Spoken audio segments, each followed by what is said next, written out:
Hello, I am Malaika and I will be your host on this podcast. Welcome to Ink and Insights. You guys, I am so happy to be here with you. Finally, episode 1. I can't even believe it myself.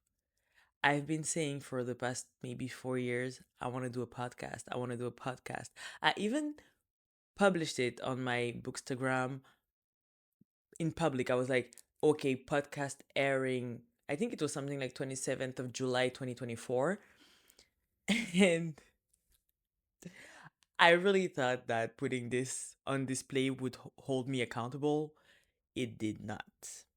I was scared. I am still scared. This is my fourth take on this episode because it's never perfect enough, it's never good enough, but less is more. And whatever this take ends up being, I will publish it because I did say 24th of January, and my friends are waiting for me.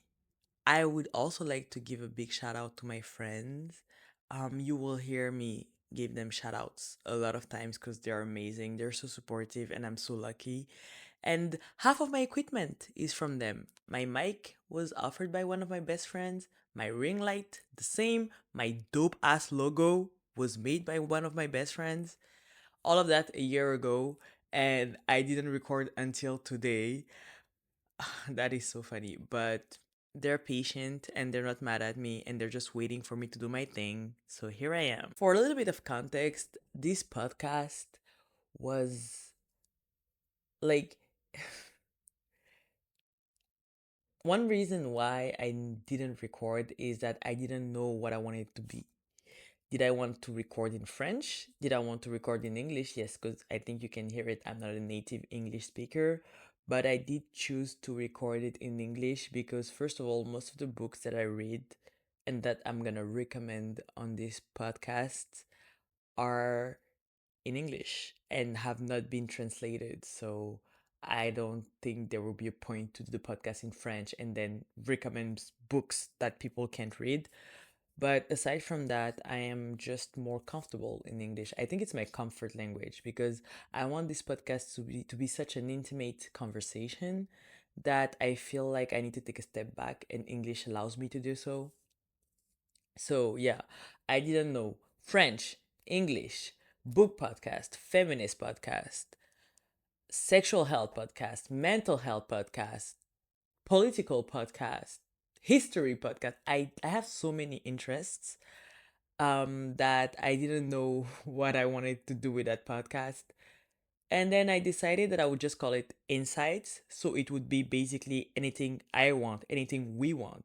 If you want my insights on something, if you want to give your insight on something, if you want me to talk about anything, you can just suggest a topic, you can just share a story, and then I'll talk about it. Um, I think I'm really lucky because I do have a huge experience despite only being 25. I've had the chance to live many lives and travel a lot.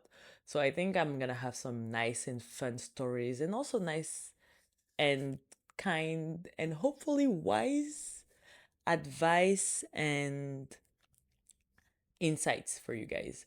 So yeah, this is basically our whatever safe space. If you want to talk about politics, if you want to talk about social topics, if we want to talk about mental health, if you want to talk about money, if you want to talk, we can just talk about it.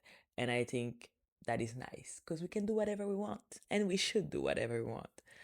And then there's the book part. I don't think I could do something without books. Like I can't. I have to share my reads somewhere. I already have a bookstagram that is bilingual, by the way. So if you want to check this out, I will put my Instagram handle on in the bio. I do have to be more consistent with it because I read a lot of books, but I read maybe too many books too fast to keep up with, putting it on the Instagram. But I'll do better. Um, so yeah, if you want to check this out, but books are, I would say, about 60% of who I am. it has always been, and I hope it will always be. So I had to have this book part where I can have fun and find books that are related to the topic that we talked about in the podcast. So, as I said, welcome to Ink and Insight, and thank you for coming with me on this journey. I hope you'll enjoy it as much as I am. And I hope you will find here a community of people that are kind and welcoming. For today's topic, I don't think I'm gonna tell you, well, you saw the theme in the title, or maybe I'm not gonna put it. I'll think about it. But I don't think I'm gonna tell you right away what I'm gonna talk about. Instead, I'm gonna first give you a little bit like story time moment where I'm gonna tell you how I got there. So, I was dumped recently. Uh, some like in October. I was dumped in October out of the blue. Like, it's not even, oh my God, she's blind. She didn't see the red flags. She didn't see that her relationship wasn't going right. It was honeymoon phase, you guys. Like 3 months of relationship bliss. I was like, oh my God, I'm good. I found my man. I'm okay. I'm happy. And then boom, I want to break up with you. I Actually, now I can laugh about it, but that wasn't funny. Um, it was very much I can't even explain the feeling. Like if you have ever had that, like something happened and it's just this 360, like it was I didn't even I had whiplash. I had whiplash from how fast it went from I love you to I don't want to be with you anymore. So, of course, I was brokenhearted, I was sad, and I spiraled because, of course, when someone breaks up with you, and when I say someone breaks up with you, it can be romantic relationship, it can be family relationships, it can be friendships, because all three happened to me um, out of the blue with no communication. Because he said he wanted to break up, he gave me, and I'm sorry to say it, but some kind of lame excuse as to why, and then cut all communication. Like I wanted to talk about it. I wanted to know why. I didn't want to beg to go back. Like you don't want to be with me. That's fair. But can I at least know why? And I didn't get that. So all you can do is create your own answers, right? Which is what I did. I spiraled. I spiraled. Wasn't I pretty enough? Maybe I'm not smart enough. Maybe I just don't do enough things. Maybe I start things and I don't finish it. Maybe it's appalling. I don't exercise enough. I don't have enough money. I don't have a career. I'm not working. I haven't gone back to school yet. Like I started telling myself all of those things, all of those really mean and demeaning things, and to try to kind of justify why we broke up. And then I realized, and that was like kind of the best realization, but also the worst because it took me from brokenhearted to depressed. I realized that it wasn't about him. Like for real. I'm not gonna say that I wasn't hurt. I was hurt, and what he did was shitty and traumatizing. I'm not. I'm not gonna downplay it because that's not the way to heal. But it was not about him. He was more a trigger than a reason. Because when I sat down and I told myself, like, okay, girl, you need to stop. That happened when I when I wondered maybe I don't cook well enough, and that's where the whole thing had to stop. Because if anything, I'm a damn good cook. So I was like, okay, but you need to calm down. You need to calm down. You need to stop, sit down, and reflect. Are those things that he made you feel? Did he ever make you feel like you weren't enough? Did he ever make you feel like you weren't pretty enough? That he didn't like that you didn't exercise? Was he ever someone who would bring you down because you started something and you didn't finish it? And he was not. Again, we only stayed together 3 months. He could have been in the long run, but he was not. So that's like, I had to be fair. Those were things that I thought about myself. Those were things that I was breaking up with myself for, not him. So I set him aside. I set the whole breakup aside. And I started being depressed. I was like, everything was so raw. Like, anyone would say, "Hi, how are you?" I would burst out crying. The holidays were awful. I cried all day during Christmas. I could barely spend time with my family because being with my family was too much. They were too nice, too cuddling, and it made me feel not worthy, and it made me feel sad. So I was crying and I was irritated, and I didn't want to be there. And I would tell them that I didn't want to be there. I was kind of a bitch, and I feel bad for that. But my parents were so worried. Like, my mom, she was going back home, and she was like so worried to leave me, because you could see I wasn't okay. I just shut down. I stopped seeing my friends. I stopped seeing anyone. I was just by myself in my bed, barely eating, barely doing anything but cry and then watch an anime and then cry again and then watch an anime and then, yeah, the thing. So eventually I decided I had to do something about it. And I wanted to journal. I wanted to journal. I wanted to do a video journal. Why? I don't know. Maybe I thought that seeing myself talk to myself will help. Um, and that's when I decided to finally record that podcast. Because I don't think I'm the only one who's going through this. Uh, and I think talking about it and hearing other people's experiences and going through it together helps. So yeah, I'm gonna put my personal life out there. We listen, we don't judge. Thank you. And hopefully it will help people. To circle back to the topic, um, yeah. So I was depressed. I felt bad. I was crying all the time. I was sleeping all the time, getting no rest, just sleeping be my feelings away, but getting no rest.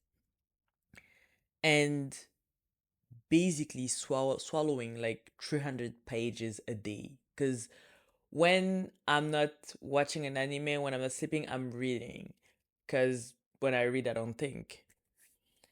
uh but I didn't like being like that. I didn't like not being proactive about what was happening to me, so I started doing research, and that's when I found out about the quarter life crisis.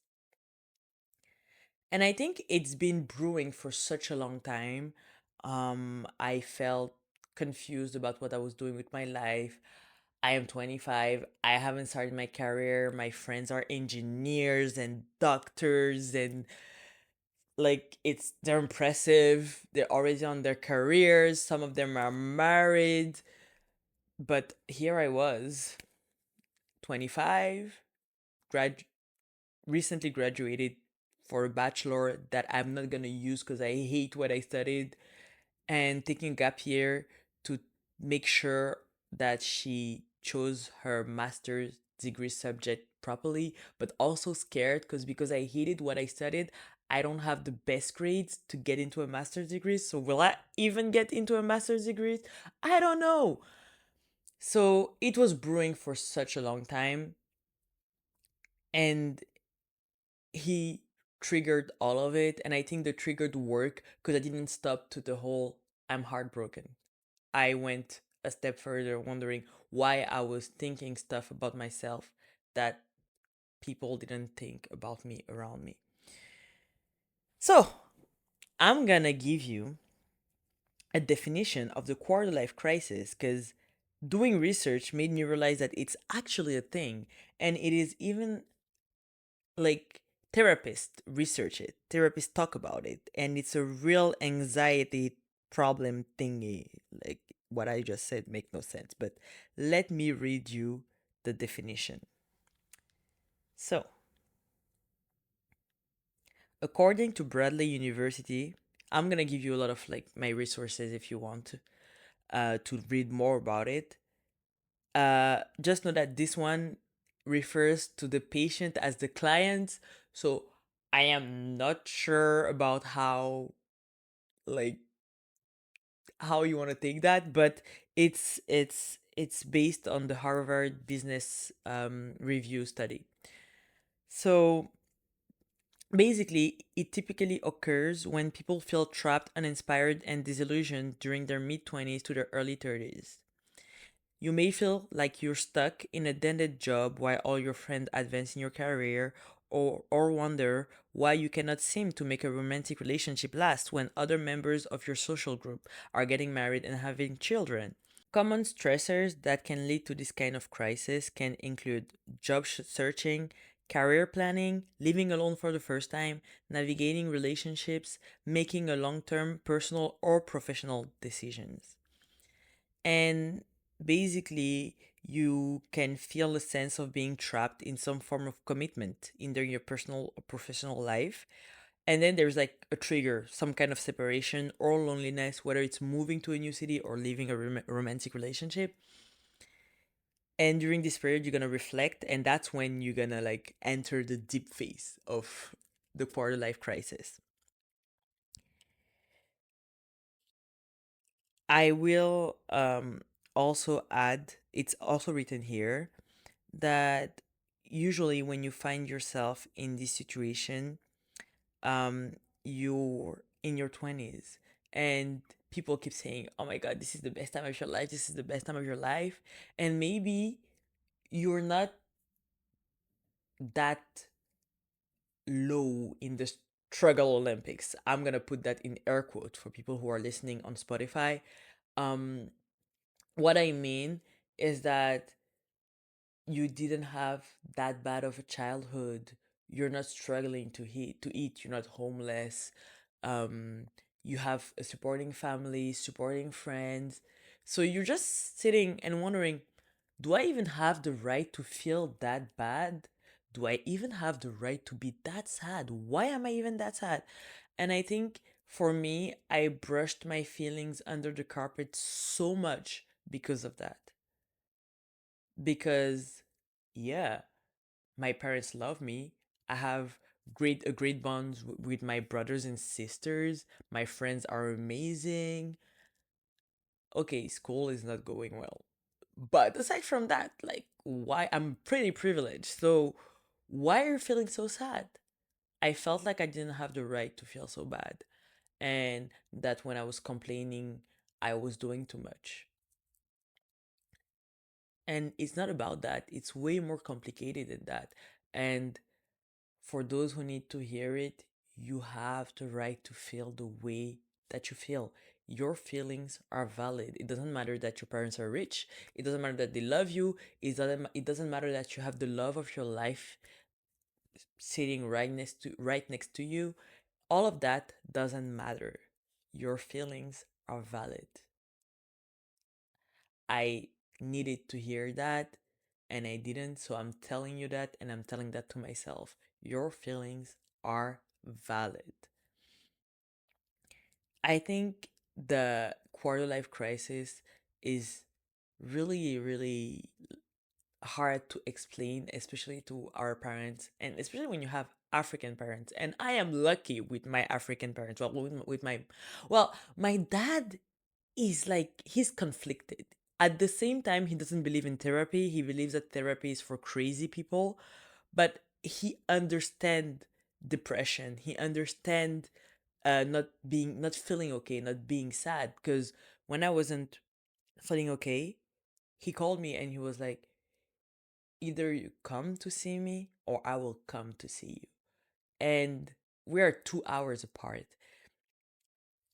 And I went there and he told me, I don't know what you're going through, but I'm proud of you and I believe in you. So like he's kind of conflicted. So I think I'm more on the lucky side with my parents, but a lot of parents just brush it off. I think because we are the generation that speaks up. We say things. They used to just endure things and shut up about it, just go through it. It happens to everyone. Just live your life and go through it. Don't be weak. We talk about it. We are vocal about it, about mental health issues. And the quarter life crisis is really hard to explain to people. It's really hard to explain to people because there's so many different ways to go through it that you may go through it with your best friend, but you don't even realize that you're both going through it because she's complaining or he is complaining about the fact that he wants love, or they want love, they want to find love, they don't understand why their relationship don't work. And you are complaining about the fact that you went to school, you did the 4 years, you gave your time, you gave your energy, sweat and tears, and you hate your job, you want to go back but you don't have the money, or you can't, you don't have the time, you feel like if you go back maybe you're a failure because at this age you're supposed to be well into your career. So you are going through the same thing, which is the pains of becoming an adult, and in a society where sometimes you have to be an adult faster than you are ready to be one. But you don't know it because it's so different. um I think that talking about it helps. It won't miraculously cure your quarter life crisis. I am no professional, but I do believe that it helps. It helps to know that you're not alone. You are not alone. Not in the sense that, oh my God, just shut up already. Everyone has problems. No, in the sense that you can have a village. You are not alone. I am 25, going on 26, and for me, 30 is so far. I always make fun of my friends that are closer to the 30, like, y'all are so old. But it's so far, it's not that far actually. And I've always told myself when I'm gonna be 30, I'm gonna have at least a long-term boyfriend. I'm gonna have my career, at least have started it. I'm gonna have my perfect place with my little book nook. And the thing is, last week I was at a brunch with 30 years old women, like women around 30. Not all of them were 30, but they were mostly around that age. And it made me realize life be lifing. No, like they're 30 and we talked about it, and they also imagined that they would be not where they are for their 30s. But 30 is so young. It's so young. We are made to believe that we have to have everything together before we get to that age because that's when we're adult and that's when life starts. That is not true.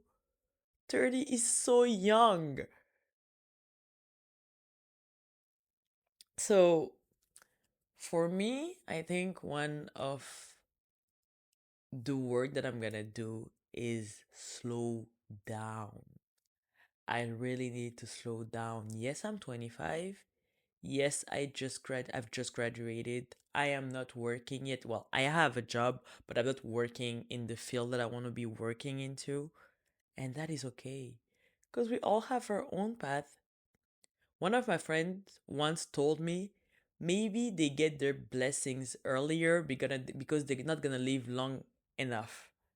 That was kind of funny. And also kind of shocking because, girl, I'm not wishing death upon anyone. But it just made me realize God knows why He gives you your blessing when He does. And I think, and you will see it when I'll share with you my many, many experiences because I do have a very much, I think, atypical, like, kind of school path. I'm kind of a one diploma, one gap year kind of gal. Uh, I think that without all that the setbacks, all the choices that I made that got me to being 25 years old and recently graduated from a bachelor, um, I wouldn't be so sure of what I want to do, of who I am and what I want to be. And I wouldn't have the insight to go back like to like self reflect so much that I can pull myself out of the craziest funk. So I'm so grateful to have lived these experiences that got me to become the kind of emotionally smart and kind and wise woman that tries to be better every day for herself and for others. I'll tell you that if you feel that you haven't accomplished anything, whether it's personal life, professional life, academic life, if you feel that you're a failure, um, take a pause, like stop everything. And so I want you to write down every reason why you think that you're a failure, my bad. And for every reason, I want you to write next to it an accomplishment, as small as it is, or as small as you think that it is. I will say, because my recording kind of stopped. Sitting down here and recording that episode in one shot, I am so proud of myself. After recording 5 episodes that you will never see the light of the day because I was never satisfied and so stressed and so afraid that you wouldn't like what I have to say, is an accomplishment, is actually probably will be the biggest accomplishment of the quarter because it took me so much courage. I was scared. I was scared, which is why I kept nitpicking. Oh my God, this is not good enough. I was scared. So you write down every accomplishment. You finished a book for the first time, that's an accomplishment. You did your skincare every day for a week, that's an accomplishment. You graduated, that's an accomplishment. It doesn't matter the grade, it doesn't matter that you didn't like what you did, you pushed through. So that's an accomplishment. You got a job, that's an accomplishment. You paid your own bills for the first time, that's an accomplishment. I think that helps because it makes you realize that you're all that and more. Uh, That's gonna be it for today. Well, for the insights part, we're getting to the ink part. I'm just gonna tell you that for the next 5 or so episodes, we're gonna be talking about the topic. We're gonna go more in depth on each topic. I'm gonna talk about money, finances. I am gonna talk about school and career and explain a little bit more about what I did and how school traumatized the fuck out of me. I'm gonna talk about friendships because I think the 20s is also a moment where a lot of friendship that we had when we were teenaged and that we believe that will last all our lives are starting to disappear. And I'm gonna talk about love, of course, because it's a topic that is kind of not central, but a lot in our faces. So yeah, now to the ink part. I am so excited for those books, especially the first one. I haven't finished it yet, but it's so good and it's actually really helping me. It's my first time reading, not my first time reading a nonfiction, but like a kind of self help nonfiction, get your life together book. It's my first time, and I really thought that it was for sad people. I've always judged the people who read self-help book. I was like, first of all, I read to be happy. But you can actually find some non-obnoxious one and read and be happy. So yeah, the first book is Buy Yourself the Fucking Lilies by Tara. I'm sorry, I forgot her last name. Yes, Tara Schuster. And she's basically revisiting her 20s, how she realized that she was not okay, and what made her decide to change her life, and giving you tips on what helped her to change her life around. And to be honest, um, the problem that we're talking about, like the quarter life crisis, there's no one size fit all kind of solution because, like I said, it's so different. Everyone is going through it in so many different ways with different intensities. But I think that in this book, you can find at least one thing that works for you. And she's so funny. She's actually so funny. So it feels like you're talking to your friend.